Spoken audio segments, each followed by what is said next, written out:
cada vez coisas mais graves.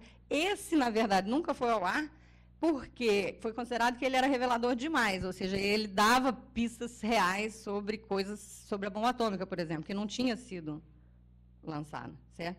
Agora, tem vários outros na internet. Então, isso exemplifica um pouco a maneira como estavam sendo usadas as novas tecnologias de então, né? A linguagem da televisão é um desenho animado. Engraçado, com todas as características de humor que pode ser usada numa situação dessa. E aí a gente chega ao tempo 3. Né? Depois, isso por escrito, eu acho que vai ficar mais detalhado para vocês, quando sair publicado na revista, vai ter um pouco mais de tranquilidade, eu estou correndo um pouco. Né? Aí a gente tem aqui a nossa democracia. Certo? Tem um autor chamado Bernard Manin que vai chamar de uma democracia do público. Botei com ponto de interrogação, porque há controvérsias sobre se você pode chamar isso de uma democracia do público, mas, de modo geral, vários autores vão indicar que a gente vive num sistema democrático bastante diferente, em que os meios de comunicação vão tomar uma centralidade crucial para a política, eles vão se tornar um ator político em si, certo? E também eles vão se tornar as ferramentas que precisam ser dominadas por quem pretende exercer o poder. Ou seja, hoje você já não tem mais um político que se recuse a dominar as linguagens dos meios de comunicação, ele é um político incompetente, ineficiente, ele não... Né? Então, todo o esforço dos políticos, está aí a nossa eleição presidencial para mostrar isso, certo? É no sentido de atender aos formatos, às linguagens, às expectativas dos meios de comunicação, certo? E dominar, de alguma forma, esse poder também. Então, a disputa, para muitos autores, ela se desloca, né? Pelo menos parcialmente, para o mundo da comunicação. Né? É interessante, o Wilson Gomes, professor na Federal da Bahia, tem uma visão a esse respeito que eu acho bastante adequada.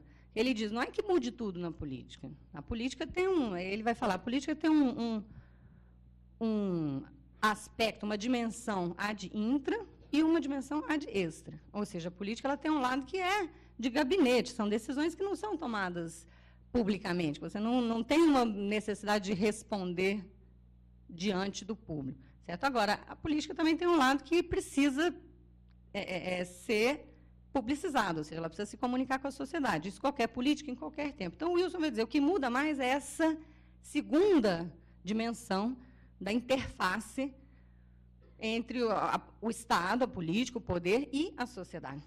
Essa, realmente, ela é revolucionada pelos novos meios de comunicação de massa e com algumas consequências. Né? De modo geral, você tem uma homogeneização dos discursos partidários, pelo menos no período eleitoral.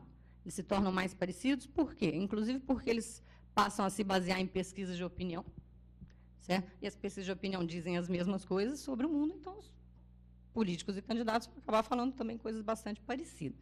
Você tem uma desideologização dos partidos, acompanhando também, né, uma mudança sociológica do mundo, que ele se torna mais complexo, as classes já não são mais tão claramente delimitadas, você tem superposições de identidades, de culturas, de pertencimentos, né? E a política responde a isso. Né? Os partidos já não se dizem mais vinculados a uma classe, porque isso não é suficiente para disputar o poder, para ganhar a eleição. E a gente está sempre aqui falando de estratégias para conquistar o poder. Numa democracia, isso implica ganhar a eleição. Certo? Então, como você tem um eleitor volátil, né, que não tem um partido fixo, que ele sempre vota naquele partido, você acaba tendo processos eleitorais que trazem novos termos a cada ocasião, e um público predominantemente que vai reagir àquilo que é colocado como os termos daquela eleição. Isso é um pouco um diagnóstico que está presente em vários autores que a gente está estudando na comunicação política. Né? Agora, eu acho que esse é o T3, né?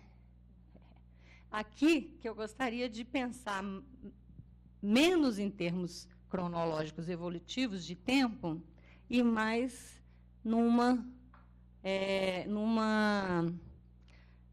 pensar, refletir sobre a comunicação estratégica, sobre o marketing político, em termos de modos. Né? Porque eu acho que hoje a gente pode identificar uma combinação e um pouco uma tensão entre dois modos diferentes de persuasão política e de marketing político, que seria um modo de massa, né? Ou seja, aí pode clicar de novo, isso é só o título. Ou seja, as estratégias de comunicação dos meios de comunicação de massa. Né? O que você faz para conseguir persuadir o público nesse tipo de democracia? Né? Aí a televisão é o paradigma. Né? A televisão é a comunicação política eficiente, é onde você consegue seduzir os corações e mentes, onde você tem o poder, né, o grande poder da televisão. As características são aquelas que todos nós conhecemos. É uma emissão centralizada, ou seja, isso não é só a televisão é um paradigma, mas o rádio, a televisão, o cinema, compartilham, a imprensa, compartilham essas características. A emissão é centralizada, de um para todos ou de um para muitos. A recepção, embora você já tenha aí uma análise da resistência, ela é reativa, porque resistir também é reativo, certo? Você pode ser passivo ou resistente, mas, de alguma forma, você é um receptor. Você é o alvo, você é o ponto de chegada da comunicação. Você não se confunde com o emissor. Né? O auditório tende ao universal, a televisão, particularmente, é um excelente exemplo disso. Né? Aí eu estou usando um termo da retórica, que é a ideia de auditório. Né? A persuasão ela é tanto mais eficiente quanto mais informação você tem sobre o auditório. Certo? Então, quando você conhece bem com quem você está falando, você fala mais direcionado, mais adequado. Ora, a televisão é um público muito diversificado, né? Assim como as eleições majoritárias numa democracia de massa. Então, isso contribui para que os discursos se tornem mais vagos, além de homogêneos, mais generalistas, mais vagos. Ninguém toma uma posição muito radical. Acabei de falar com um jornalista do Globo, me perguntando sobre o negócio não sei se vocês estão acompanhando. A Dilma chamou ontem, convocou as lideranças religiosas para desmentir boatos circulando na internet de que ela é a favor do aborto. Aí ela chamou para dizer, não, eu sou contra o aborto. Certo? Por quê? Porque esse tipo de posicionamento divide o público, divide o eleitorado. E numa eleição majoritária, você não pode dividir o eleitorado, você tem que se abster. Então, toda eleição majoritária, os candidatos vão sempre se abster dos temas polêmicos, se eles forem competitivos. Sim, o Plínio não vai se abster de polemizar, o Plínio de Arruda Sampaio, porque ele não está competindo seriamente, ele está fazendo outra coisa, está divulgando os valores do partido, fazendo propaganda para os deputados, são proporcionais, aí sim. Agora, quem está disputando seriamente não vai tomar essa posição, sob o risco de perder. Como aconteceu com a Jandira Fegali em 2006, no Rio de Janeiro, que era favorita ao Senado, e numa manobra ilegal, no último dia, as pessoas começaram a receber, não sei se vocês sabem disso, mensagens nos celulares, ilegal, porque é proibido propaganda eleitoral no dia da eleição, mas mesmo dentro das cabines, das urnas eletrônicas, as pessoas recebiam no celular dizendo a Jandira é a favor do aborto. Né? E os analistas atribuem que ela não ganhou a eleição, perdeu para o Dornelles por causa disso. Né? Então, é um tipo de auditório que tem efeitos sobre o que é dito, sobre a comunicação. O audiovisual ele tem um caráter de veracidade, ou seja, é muito difícil você duvidar das imagens. Né? As imagens são muito persuasivas, você vê, mas eu vi na televisão. Certo? Tem um poder, uma força muito grande. E, por último, o papel do jornalista.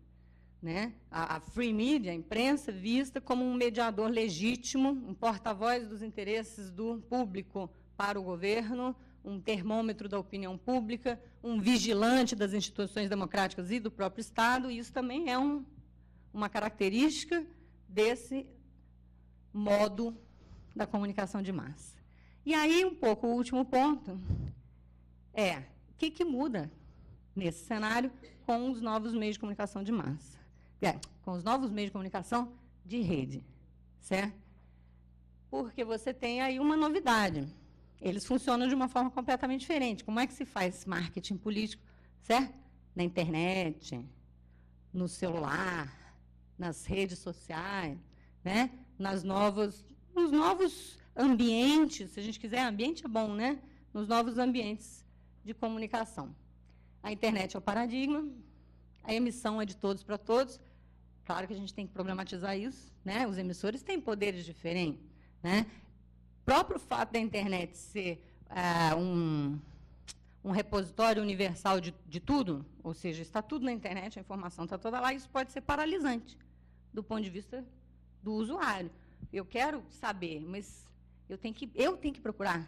Então, eu preciso de guias, filtros, marcas que me permitam dar credibilidade ou não ao que eu encontro na internet, porque a internet tem de tudo, certo? Então, aí tem um novo papel, inclusive para as empresas jornalísticas, para as empresas de comunicação, para a universidade. Quem vai para a internet busca marcas externas de legitimidade, certo? Para conferir credibilidade aos discursos que estão circulando. Todo um novo mundo, entendeu? Surge aqui. Porque potencialmente todos podem emitir. Então, você vai ter aí, pode ser que o indivíduo tenha dificuldade de se tornar um emissor com visibilidade, né? Mas você tem um lugar para atores políticos marginais, para os movimentos organizados, para todo tipo de manifestação. E que pode, inclusive, é o último ponto, né? Transcender da internet para fora. Né? Uma das coisas que a internet faz é tentar sair da internet, pautar a imprensa, pautar os outros meios de comunicação de massa. A recepção é diferente, talvez até o termo recepção aí ele fique um pouco menos explicativo, porque você vai ter a exigência de iniciativa por parte do usuário, certo? E a possibilidade de interação ou de interatividade. Será que teríamos uma esfera pública virtual? Isso é toda uma discussão. Na verdade, quanto mais a gente estuda, a gente vai ficando um pouco menos entusiástico das possibilidades e das altas expectativas que se levantavam nos inícios da internet, de que a própria tecnologia em si teria um efeito positivo no sentido de mais democracia. Certo? As tecnologias não têm um efeito em si.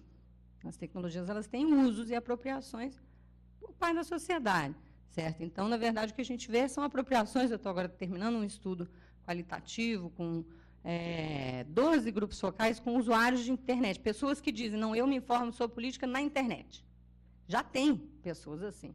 Certo? Agora, quando você vai conversar com as pessoas, você começa a ver que, na verdade, o uso que se faz na internet é um uso muito mais rotineiro e que reproduz muitas das práticas da comunicação de massa, certo? Do que um cidadão online que está interessado em vasculhar a rede em busca de informação política. Certo? Essa é uma imagem ilusória que não corresponde muito. O uso, na verdade, é muito mais rotineiro. Chegar lá, vou abrir o meu e-mail está numa página de portal de notícias, as notícias vão pipocando ali, algumas me chamam a atenção porque elas são exatamente pelos mesmos critérios que uma notícia me chama a atenção no jornal impresso. Ela é chamativa, ela é não usual, ela é um escândalo. Em termos de política, aí ganham visibilidade escândalos, embates entre os candidatos, esse tipo de coisa. Né? Em termos de marketing, se torna importante o que eles chamam de difusão viral de conteúdos. Aliás, eu ia botar nesse slide a palavra rumor, porque hoje apareceu, e o que acontece na internet é uma circulação de rumor, entendeu? As histórias vão circulando, eu recebo pessoalmente um e-mail de alguém que eu conheço. Se eu receber um spam, se eu receber um e-mail de um candidato pedindo voto, aquilo é um spam e eu jogo fora. Não é disso que eu estou falando. Certo? É das coisas que começam as pessoas a mandarem. Minha tia me mandou aqui, eu abri, tem toda lá uma história de que a Dilma matou, não sei o quê, que teve aqui uma bomba, jogou ali, coisa e tal. E aí eu fico, dependendo de quem me mandou, se eu acreditar na história e confiar, eu repasso para a minha lista. E aí essas coisas vão circulando. A origem dessas coisas, muitas vezes pode ser dos próprios indivíduos, mas as próprias campanhas, não se iludam vocês, todas essas campanhas têm um exército de pessoas trabalhando nisso, produzindo aqueles vídeos. Não sei se vocês já viram, tem vídeos humorísticos na internet excelentes. A melhor série para mim é uma que chama Direto ao Assunto, com Dilma Rousseff, recomendo para vocês, porque é hilário. Eles pegam as entrevistas da Dilma, que tem uma certa dificuldade, né, com comunicação, cá para nós, e eles editam de uma maneira hilária, porque pegam ela e ela trava, porque ela trava, né? Aí ela trava, eles botam um reloginho, tic-tac, tic-tac, tic-tac, tic-tac, aqueles segundos parecem assim, intermináveis. Aí ela volta e fala uma besteira enorme, aí vem o comentário em cima. Isso não é identificado, é um daqueles nomes de internet. Eu acho que, no caso desse, o nome do autor é exilado, @ qualquer coisa. Negócio que você não reconhece, certo? Você não sabe de onde vem. Quê? Está no YouTube. Direto ao Assunto, com Dilma Rousseff. Recomendo. E essa ideia de convergência digital, remediação, ou seja, as coisas passam, os meios adotam, a televisão adota práticas interativas de internet, manda para a internet. A internet, por outro lado, ela vai reproduzir formatos e conteúdos dos outros meios também, né? E a internet ainda proporciona essa ideia de uma multimedialidade, ou seja, você tem na internet a possibilidade de, né, áudio, vídeo, texto, uma coisa muito, muito nova. Então, eram um pouco essas provocações que eu queria trazer, relativizar um pouco a ideia de que o marketing político esteja ligado ao mercado ou à comunicação de massa, certo? Na verdade, eu acho que ele é uma atualização de uma ferramenta que faz parte da política, principalmente democrática. E, com isso, eu encerro essa parte da...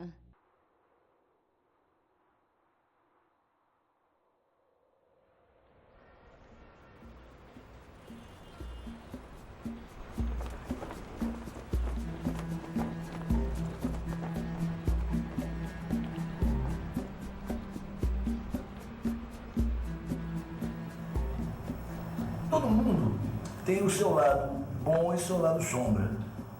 Todo ser humano. Cabe a você, numa campanha, ressaltar o lado bom e tentar neutralizar ao máximo o lado ruim. Os marqueteiros gostam muito de se vender a sua própria arte, né, digamos assim, se isso pode se chamar de arte, imaginando operações fantásticas, um business plan. E, na verdade, não acontece. As coisas são mais casuais do que a gente pode imaginar. O meu material de trabalho é com a mídia livre, com a imprensa. Como em qualquer profissão, os profissionais de comunicação trabalham em troca de uma moeda. A moeda no jornalismo é a informação. Você tem que montar com a imprensa uma relação de confiança, de tal maneira que você se torne importante para ela, porque você é uma fonte de informações. Existem eleições que versam sobre temas. Existem eleições que versam sobre pessoas. A primeira batalha de qualquer eleição é pela agenda. Qual é o tema da eleição? Essa é uma batalha subterrânea entre as campanhas e não é claro nem para a imprensa e nem para o eleitor, nem para o telespectador, o que está em jogo ali. A comunicação política ela tem um papel para o bem ou para o mal, sempre que houve política, né? Ao lado do Maquiavel, ao lado do Napoleão, ao lado do Stalin, sempre houve uma pessoa que pensou essas coisas.